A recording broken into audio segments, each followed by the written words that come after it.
Article 3 changes for broadband was detailed in the spreadsheet. But if you'd like, we can talk about, you mentioned the COVID relief funds in this area. Would you like, Greg? Ms. Grunwald, yes, on 35.3 of the bill. Could you just... On paragraph C, this directs the commissioner to first use federal COVID-19 related relief funds of up to $30 million in the first year and then up to $50 million in the second year if federal funds are available for broadband before using state appropriated money under this paragraph. It was 30 million in fiscal year 22 and 10 million in fiscal year 23 of state money. And the use of COVID-19 related relief funds does not include the coronavirus state and local fiscal recovery funds under subtitle M of Public Law 117-2 to satisfy these using COVID funds. And Senator Westrom. Madam Chair, I can dive into that a little bit deeper. You tell me how much more detail you want. Our bill, as we rolled it out, had prioritized the use of federal funds first if they're available. Senator Murphy had an amendment to put more dollars into the rural broadband, and as we worked through it, we enhanced the language to basically make a stronger prioritization of using federal funds first if they're available to have more resources into rural broadband in addition to the $40 million target. There were some trying to raise our target in our committee, and of course we couldn't do that, Madam Chair, because you would have sent us back and said you didn't finish the homework assignment. And so this language was a language that we worked out in committee, and I believe it passed unanimously as we put it together. But that's the priority. If there were federal funds available, it would enhance or augment the $40 million that we've put in from the state target, but it would use the federal funds first where there's applications and a need. If I can just also talk about one more nuance of the allocation, what we did with the $40 million. The governor's proposal puts all of his money in the first year. We have put $30 million in the first year and $10 million in the second year.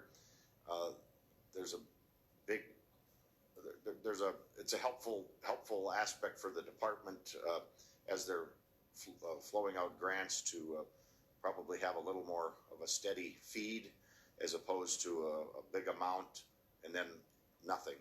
And so as you've got contractors, as you've got parties doing this, it's all kind of the supply chain or the process that they have to go through so they can plan for it better. But of the $30 million, we've also targeted $10 million as sort of a pilot project to help try to incent more efforts to the unserved areas, and the unserved areas that are left in the state are about 8%. And of course, we knew this day was coming. The reason some of those are still unserved is they are the toughest to serve. And so what this $10 million does is encourages or allows the department to give up to a 55% grant, provided there is some additional third-party money brought to the project, and they view this, and different partners in the industry see this as let's give it a shot and see if this can help build out some of those really hard to serve areas. And so this 10 of the $30 million is targeted to those unserved areas, specifically with a higher grant allowed if there's applications for it. So, Madam Chair. Thank you, Senator Westrom. Senator Kidmeyer.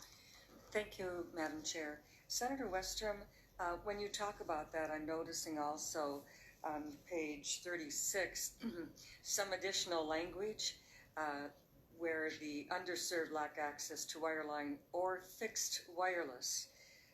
I think that's a really important consideration, but could you just comment on the addition of the fixed wireless, and then also on section 4, also going to collect broadband data deployment reflecting all broadband delivery technologies. I think that's a really important consideration. The tendency is just to think of the wireline, but the fixed to wireless does really help us to get there. Could you comment on those couple policy areas? Yes, Madam Chair, Senator Kiffmeyer. That was Senator Duckworth's bill, or at least the mapping of the fixed line wireless as well. But the language is agnostic, I guess, is as to how you get the speed goals in an area, and so we're adding in and having the department also include on their maps the fixed line wireless areas. So there's maybe a more accurate representation of what's served, underserved, or unserved. And as long as they can meet the goals, it can't be they meet the goals 90% of the time. It's got to be meeting the goals, and whether it's wireless or fixed line, that doesn't matter if they can meet the goals, the speed goals that there's set forth to meet before they get the grant money in the first place. Does that help answer your question? Senator Kiffmeyer.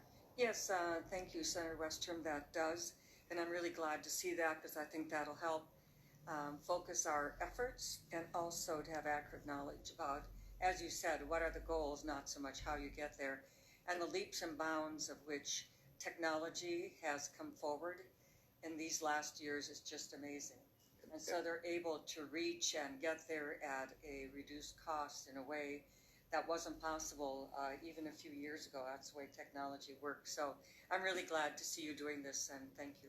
Very good. And Madam Chair, Senator Kiffmeyer, to just add to that point, we really had a lot of discussions about the unserved, and for all the reasons that are obvious to most of us, this past year has really brought accent to that, and the need for speed and the need for bandwidth in some of these remote areas. And part of the problem is they're very rural or sparsely populated, but there's other, Senator Bach talks about the range, and there's areas that are just very difficult to trench through rock and other topographies, and so we have that concern across the state. And so it's to try to give all the tools that might be able to be used to hit some of these very hard to serve areas. Senator Ingebrigtsen. Thank you, Madam Chair. Thank you, Senator Westrom. On that particular subject, and I'm trying to listen as close as I could, whether Senator Kiffmeyer, whether Senator Kiffmeyer had mentioned whether your spreadsheet doesn't have the governor's ask on here. Can you tell me what the governor was asking for robot broadband in his budget? Senator Westrom. Madam Chair, if I'm remembering correctly, I believe it was 50 million one time. If Hannah could just confirm that, but I believe that was the last number, going for recollection. Senator Ms. Grunwald. And Madam Chair, Senator Ingebrigtsen, in the first year, just one, the first allocated all in the first year. Ms. Hannah, is that correct? Madam Chair and members, Senator Ingebrigtsen, if you wouldn't mind repeating that question. What was, Ms. Grunwald, what was the governor's request for broadband? Oh, okay. Madam Chair and members, one moment. I should be able to pull up that request real quick. Madam Senator Chair, Westrom. my committee administrator's given me the nod that is the voice in the ear, I should say, Madam Chair. That 50 million is the correct number. 50 million in the first one time first year, just. Senator Ingebrigtsen. Thank you for that. And second question, or not much of a question as much as a comment with regards to the sections 6 and 11, the wild game processing. Thank you so much for the you've got money in here for rapid response. Well, this was a rapid response as well. You and I had met with many people out there that talked about the concerns of the state coming in and actually regulating the something that's been a family in the family heritage for years when it comes to processing their own game. I mean, it's a family event, and it's something that we've been doing for many, many years. And thank you for responding to that. I think it's over a 3-month period, so that should cover most of the game that's going to be taken in Minnesota wild game. And I think folks out there are going to be very happy to understand that they're going to be able to continue not just the hunting and the taking of wild animal, but also the get together on Sunday or the following weekend to do the processing. So that's been part of the family for years. Many families, especially up north and south. Thank you, Senator Marty. Thank you, Madam Chair. And I guess I have a sort of an overall question about the budgeting part here. I heard that Senator Murphy had added, I don't know, $100 or $80 million to broadband, and I didn't see it on the spreadsheet. And then Senator Westrom or whoever was going through the bill was pointing out on page 35 that language where the language that has the if allowed under federal law for using the federal COVID funds, 80 million, 30 the first year and 50 more the second year, could be used for it. And my question is, isn't that already, haven't the feds already allowed it for that? And if so, why is it just here, and where do we see it? I guess the transparency, I'm concerned about the budget because we're dealing with so much money here that the only place we see it is here. It's not on any spreadsheet. Why, if the feds are allowing us to use it for this purpose, why is it only showing up here as a when allowed? Senator Westrom, or would you like me to have? Madam Chair, Senator Marty, if available is the key words we used, and essentially trying to bring focus to if there's federal funds available or allowed for this purpose, which would be a big help to additional funds. But we weren't sure if there is or isn't. Last year there were funds available. There was if you recall, we passed 2 bills unanimously in the Senate to use some one-time COVID relief funds. It got bottled up in the House, and so we just direct the Commission, the Office of Rural Broadband, to use those funds if they're available and when they're available. And so that's really just strong language for the department to make this a priority, and for all of the state with this bill passing, it would be clear to the agency and everyone involved, if there's a way to use the federal funds and they're available, that's a priority for us. Does that help answer your question? Madam Chair, perhaps. I guess what I'm trying to figure out is, haven't the feds authorized it for use for broadband? And if so, if your committee passed, I guess it was Senator Murphy's amendment to put more money into broadband, and here we're putting in the bill, if available from the federal funds, we'll put that money in. I guess it's a 2-part question, one of which is, why can't we just put it in using that federal money? And if number 2, is this, how are we able to see this? How are people able to see how much is going for broadband, other than, well, you got to have the spreadsheet and you got to have this and everything else? I'm just wondering, maybe, Madam Chair, if you have any suggestions on how we make this so it's more visible what's happening. Madam Chair, maybe Mr. Nauman or Hannah could maybe address that, or Greg, Mr. Knopf. Yes. I don't think some of it may not be known yet. Yes, that's exactly right. And I think I will turn to Mr. Nauman, because what I hear, and I just received a text this morning from Commissioner Showalter that some of there is no guidance from the federal government yet that has come forth. And we know approximately how much we're going to get from the federal funds, but that is still, we know who's going to get how much. 308 million to LTD broadband, but and about 408 million in the Rural Development Opportunity Fund over the next several years, but there hasn't been clear guidance about that. We do know it's going to be less rigorous than the state program, so that's why I believe it's important to go ahead and still have some money that is to the Office of Broadband that can, as you said, Senator Westrom, provide a consistent programming, a consistent map for these communities that apply the first year and perhaps don't have their application correct. By the second year, with the help of the Office of Broadband, they are ready to go. So it's important to have money in the first year and the second year. But we really have no clear guidance yet from the federal government about this money. And I do know that if an area accepts state money, they are not eligible for federal money, and vice versa. So that is something that all has to be taken into account also. I think what you have in the bill is really a prudent way of recognizing that these funds will become available, but they're just not, we can't recognize them yet in your finance bill. And Mr. Nauman, could you help me out there? Madam Chair and Senator Marty, I'll do my best. Perhaps a question for Senator Marty first. Is this a question about the trackability of this language? In other words, why is it not tracked on the spreadsheet?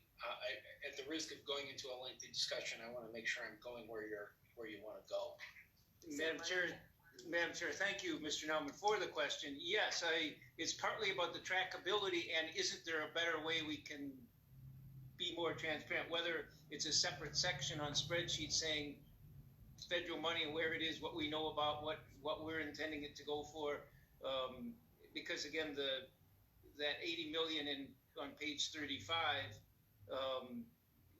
is bigger than the broadband lines on the spreadsheet. And could we have, and I'm not saying how, I have no idea how you would structure something like this, but some way that we have the interaction of the federal money and who's approving what, and where we're saying you can't spend it for this and you must spend it for this, or you should prefer to spend it this way, because this year that's going to be a huge part of the budget process. Madam Chair, Senator Marty, I think the way I would think about this, first we should set the table a little bit. Under Chapter 4.07, there is authority to appropriate federal funds. That's in statute. And my suspicion is that in most cases, although I can't be definitive because there are exceptions, broadband, if it were available as part of the American Rescue Plan, would be appropriated under that language. So as a result, that appropriation authority already exists. And I think the language that you have in front of you is a little bit of a belt and suspenders approach to offer the commissioner some guidance to use if it's an eligible use. It may not be the only eligible use for a particular component of the federal funds. So I think what this language is doing is expressing the legislature's preference that the commissioner lean first on this use if there is a menu of uses. I don't think the language needs to be tracked as a direct change compared to the forecast because it is already appropriated. I think one could make the argument that perhaps we should add a footnote to the tracking that says there is in fact this language that expresses that preference, and I think that's a reasonable approach that we could consider adding at the bottom of the spreadsheet. Madam Chair? Senator Westrom, what do you think about that? Well, Madam Chair, as far as the footnote, I think that would be fine as well. I don't think there's any problem with that. But Mr. Nauman, could you please proceed with that? Senator Marty. Yeah, Madam Chair, I was just going to say that I think the footnote thing may be the type of thing I was looking for. In other words, trying to make it more trackable so people can see what's happening. And I don't think any of us have a full idea of what's going to happen with the federal money, what we can use it for, and everything else. But it's it's a major part of the budget we're dealing with, and I think some way footnote may be the appropriate way if the fiscal folks can figure out. I just wanted to raise that I think we need some better way to make it transparent to ourselves and others about what's happening. Madam Chair. Thank you, Senator Marty. Senator Nauman. Madam Chair, Senator Marty, I think I'll work with Ms. Grunwald so that when this bill lands on the floor, if it gets that far, we will make sure that there's a footnote on the spreadsheet so that it's identifiable. Thank you. Senator Marty, that's good for the floor? Good. Senator Westrom, are you good with an amendment on the floor? Yeah. Okay. On the floor? Yes, on the floor. I think they need I guess I missed that discussion. Oh, is it too hard to get it today? Yes, I think I it's. prefer it today, but whatever. Either way is fine. Madam Chair, Mr. Nauman. to be clear, I don't think we were talking necessarily about an amendment. I think that's the language that was just used. Instead, it would be just a reference on the bottom of the spreadsheet in future iterations that says effectively $80 million of federal funds is prioritized for broadband if the money is available. Something along those lines. We can be a little bit more elegant with the language with a little time to think about it. So Madam Chair, my understanding from Senator Mr. Nauman, they would revise the spreadsheet. Basically, it's a way they would draft it differently per Senator Marty's inquiry and request, and Yes. it would just be on the floor that way instead. Senator Marty, is that okay with you? Senator Marty? Madam Chair, trying to unmute. Yes, that's what I was looking for. Just more transparency, not a change, just so we can see it better. Very good. And that perhaps that's something we'll have to be aware of all the other spreadsheets going forward too. So with that, we also have Commissioner Peterson available.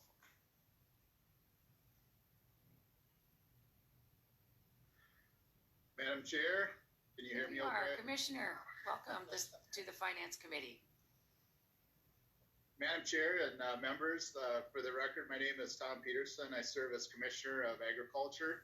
And I appreciate the opportunity to just provide some really brief comments on the budget that Senator Westrom and the committee have put together. I think it's interesting, too, to think about where we were a year ago today in COVID. You know, about a year ago right now, the Smithfield plant in Sioux Falls was closing down right now. And 35% of our hogs and farmers were finding out today that they had nowhere for those hogs to go. That would continue for another 5 weeks, as then a week later, the JBS plant went down. It was followed by several other plants and created quite a chaotic atmosphere for Minnesota agriculture. At the same time, our grocery stores were facing limits on dairy products. Meat, flour were empty in shelves, and so it was just a really critical time a year ago today.